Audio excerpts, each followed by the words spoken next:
watching Viva Brazil on Citizen TV.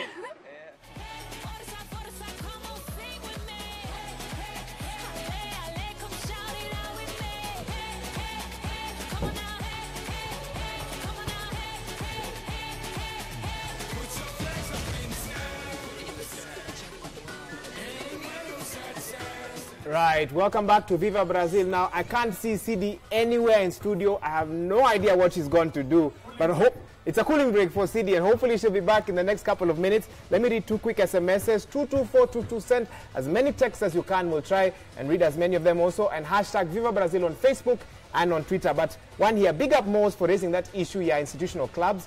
I've really been thinking about that, and I was wondering, no one has ever thought of clubs zile zimetoka mashinani. And also another one, again, give us your name so that we can read them on air. But you only talk about men's soccer, Viva Brazil. What about women's soccer? Nakwambia talent mob ya mademi inakuwa wasted mbaya.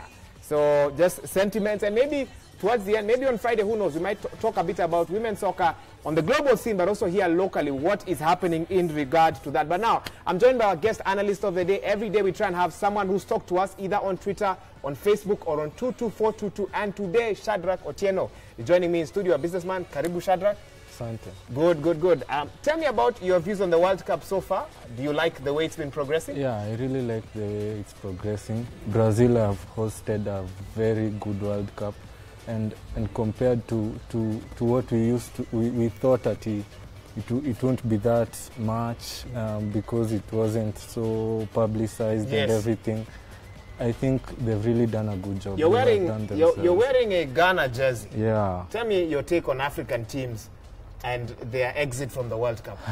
African teams, the most disappointing African team was Cameroon. Mm-hmm. That was really, really embarrassing. Of them doing what they did, but I think Ghana had the chance. Maybe I think where they really went wrong was losing the first match. Okay. Because on the second they picked, and on the third maybe they weren't that whatever. But the first game when they lost it, that whatever. Yeah, they weren't that that excited. Yeah, that excited because. For them to progress, it was depending on something. It wasn't like they didn't have it in their hands, basically. All right. Now, tonight, big game. Everyone's looking forward to the 11 p.m. kickoff Kenyan time, Brazil versus Germany. Who is your money on and why? My money is on Germany, football made in Germany. and Brazil will lose, definitely. Neymar out. Thiago Silva on a yellow card, suspended. He's out. That should be easy for the Germans, though it won't be easy. But I'm really expecting Germany to show them. I think Brazil have come as far as they could. Good. Yeah, now you've been in studio the whole time, and you saw two of our commentators for today. I don't know if my director can give us the shot of Gashuri and Mose playing football. Of the two analysts in studio, one is a DJ, musician, jack of all trades. The other is a political analyst. Yeah. Who was the better football analyst of the two of them? The better football analyst, I think Gashuri. Why Gashuri? Yeah, because I agreed with most of the stuff he was saying, and the teams that DJ Mo is supporting. No. Good. So the team that Mose was supporting, no. Yeah. So that is why he's a poorer football analyst as compared to Gashuri. So we continue with Germany, and German coach Joachim Low said yesterday that he hoped the World Cup semi-finals would include more protection for the players after Brazil star Neymar, who scored 4 goals in the tournament, fractured a vertebrae late in the quarterfinal against Colombia. Lowe's team are now favourites as Brazil is not only without the 22-year-old striker who will be out for the rest of the tournament, but also without captain Thiago Silva, who was suspended for the game, having been handed 2 yellow cards. The European heavyweights' consistency made them title contenders every 4 years by reaching the semi-finals in 2006, 2010 and now 2014.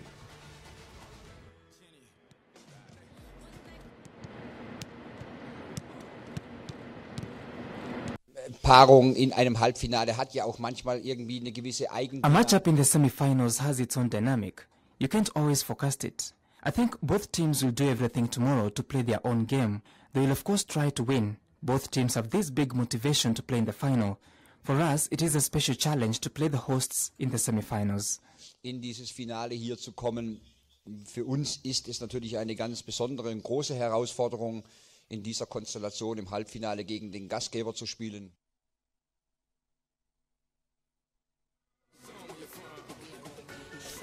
Germany's opponents Brazil have overcome the massive blow dealt by the injury to marquee forward Neymar and are ready to fight Germany later today to hit the World Cup final. Coach Felipe Scolari spoke those words yesterday as he seeks to win Brazil's 6th world title with his team. But he will be forced to reshuffle his team in 2 positions to beat Germany. Any other result will be a national catastrophe for the country of 200 million football-mad fans. Similar to the 1950 final defeat by Uruguay, also in Brazil, the last time the Mannschaft met Brazil, the host won the World Cup title 2-0 in 2002, in what is surprisingly the team's only previous World Cup meeting. Balanced, and let's not forget that this German team has been working to prepare itself for this cup for 6 years. So if they've been working for 6 years with the goal of getting to this point, which they've reached, it's a sign they are very balanced and have good teamwork. The work of all these years is shown in the results. We will respect Germany so that we can use that respect to impose our style. Respeitar tudo da Alemanha para que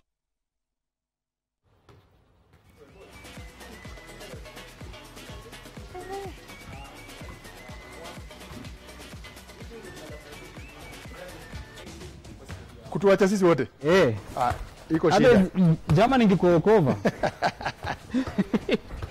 I'm sure you'll make the worst goalkeeper ever. So, Shuri, can you in that clip for German, they've said that there is efficiency, number one, from the Germans, and there is passion from the Brazilians. What comes before that? Efficiency or passion? Efficiency. It comes first. Unfortunately, passion may not count. Efficiency will. I mean, Brazil is facing Germany without their best striker, and they're facing the best goalkeeper of the tournament. Goalkeeper sweeper. Yeah. I'm not sure what Atoboa. And then, they're also missing one of their best players, Thiago Silva. In defense? In defense. But they have options in defense. Dante. Ule wa Bayern. Yes, huyo. Ngoja utaona. Nijione mwenyewe. Mbaya. Moz, huyu jamaa ametuingiza baridi sana na timu ya Brazil. Najua mafans wa Netherlands lazima ongee mbaya saa hii. Kwa nini? Kwa sababu wanajua tunakutana nao finali. Na tunawalima. You've already decided that Netherlands is in the final. It's a Netherlands-Brazil final. Yes. That is what you believe? Yes. Brazil. Mimi wari yangu ni moja. With Brazil. You put so much passion before your efficiency. Games zenyu zote mmekuwa tu erratic. Za kwanza 2 mkasaidiwa na ref. Na usiseme hakuna kusaidiwa. Croatia ilikuwa inawaangusha.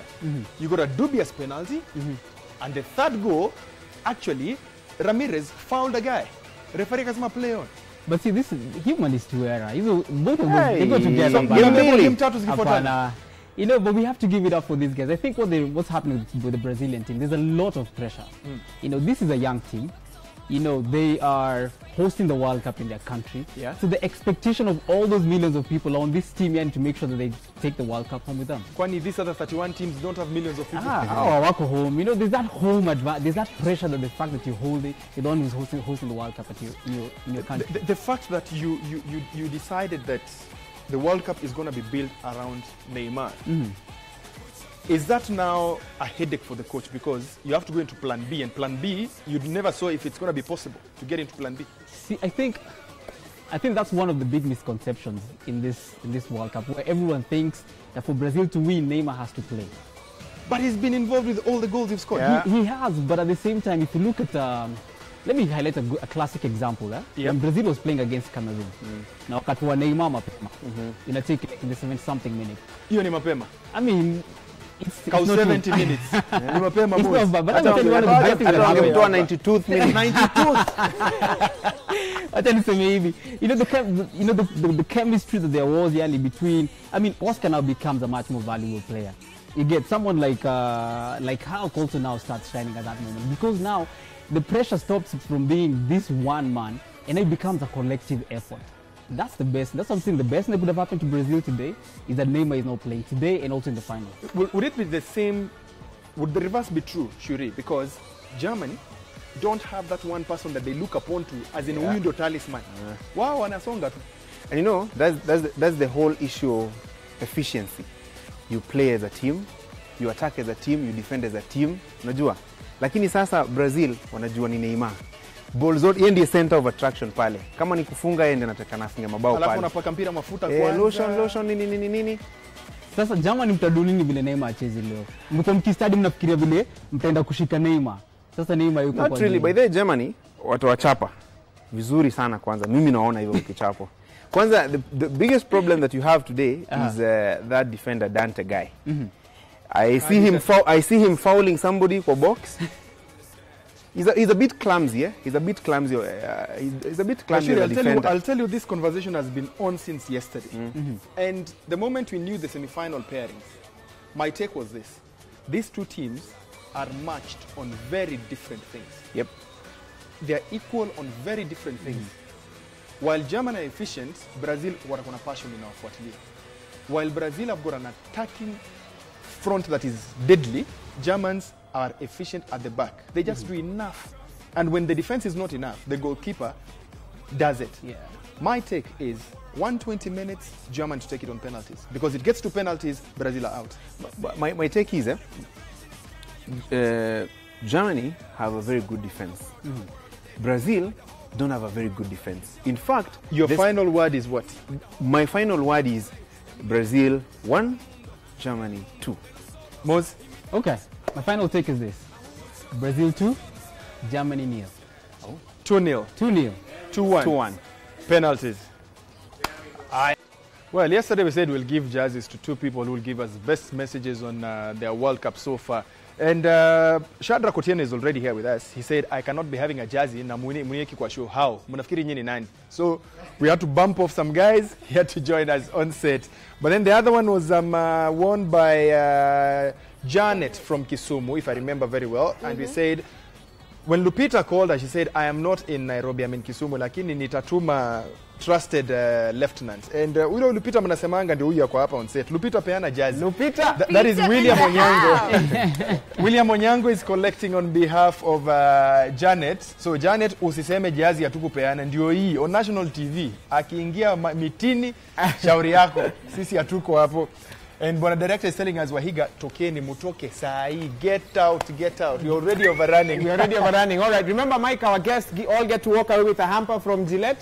Real quick. So, Gashuri, you don't walk away empty-handed. I was forgetting that much. It's Sexy Gashuri. Oh, Sexy Gashuri. Yeah, this is William. Gashuri, your nickname. I don't know what you're going to do about it. It's going to stick. It's a wrap from us. We say goodbye. We do this again tomorrow. We'll try and get for you the most of interesting of analysts into our set. Remember, you don't have to be a football fanatic as long as you can speak football. Useme, mimi niliona watu 15 kwa kiwanja. We don't mind. Come join us. Let's have fun. Bye-bye. Until tomorrow. Bye-bye. See ya. God bless.